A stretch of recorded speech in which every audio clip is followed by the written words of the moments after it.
Welcome back to the Sports News Analysis YouTube page, where I'm always breaking down the hot sports topics of the day. So be sure to subscribe to my page here on YouTube to get all of my daily sports videos delivered directly to your inbox.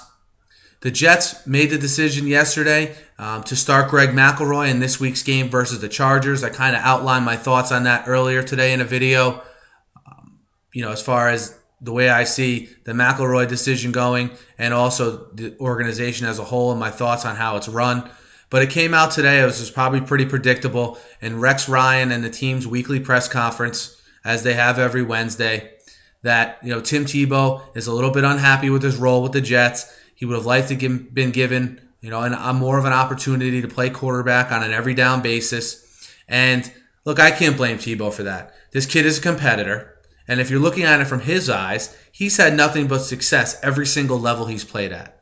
Yes, it's an unorthodox success, but to be leapfrogged for a third-string quarterback, I can see how he'd have a problem with that. Do I want Tebow to play? Absolutely not. As a Jet fan, I don't believe Tebow can be an every-down, 5-10-year starter in the NFL. So I want to see what McElroy has. But from Tebow's perspective, look, he was a 4-year player at Florida, okay? This is his third full season in the NFL. And with the bruising style he plays, I think he knows his shelf life is not going to be as long as a conventional pocket passer. So to kind of waste a whole season, which has pretty much happened here, I can see why he's frustrated. I think at season's end, he'll find a home, whether it's as a starter or a backup, most likely as a backup, kind of having to earn that starting role. And there's plenty of bad teams out there. So I think if his agent, his managers, and him kind of come up with a zero in on a couple places they want to go. Once the Jets, I believe the Jets will release him. I don't know if the trade market's going to be that great for Tebow, but they'll be able to kind of sort of pick where they want to go, for lack of a better term. Looking back on it, at the beginning of the year, you had the general manager and the coach in Jacksonville who didn't want Tebow, but the owner did. And a new owner kind of, went with his new coach and new general manager. And look, would Jacksonville be any better with Tebow? I don't know, but they wouldn't be any worse, and they'd probably be selling more tickets. So does that owner in Jacksonville now step in and say, look, we tried it your way last year, okay? We were horrible. So now let's at least get people to come to the game, and you will pick up Tebow. You will trade for Tebow, whatever the situation may be. Does he come in and say that? Does another organization we're not expecting come in and lure Tebow to their team? We can only wait and see. But what I do know is whoever gets Tebow will be getting a good guy. I mean, he's handled this situation in New York great.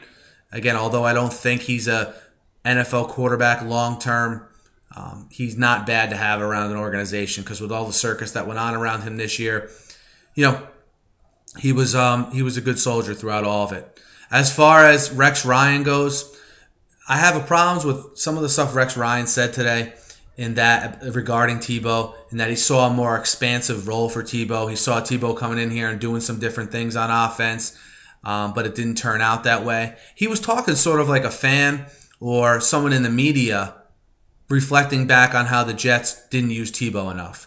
Rex, you're the head coach. If you really felt that Tebow should be used, you should have walked into Tony Sparano's office and said, look, I want this guy in the game. Here's how I want him used, and that's that. Because he's the head coach. He's not the defensive coordinator. He's not a defensive positional coach. If you want something to be done on offense, either a certain player playing, a certain philosophy to be preached, he can do that. He's the head coach. Sometimes you see Rex separate himself from the offense. And it's getting to the point now, second season with no playoffs, second season with an offense that was terrible. It's getting to the point where the offensive side of the football in the next year or two could cost Rex his job. So before it does that, as a Jets fan, I hope he wakes up, because I think he's a great defensive mind, but I think offensively he needs to become a little bit more involved. And we'll see how that plays out in the offseason here. But again, the Jets make the decision to start Greg McElroy. It upsets Tim Tebow. What do you guys think of it? Should the Jets start Tebow? So the Jets have given Tebow more of a chance throughout the season. And what do you think of Rex Ryan's comments? Hit me up on the YouTube comments as always. Hit me up on Twitter at SNewsAnalysis. Thanks, guys.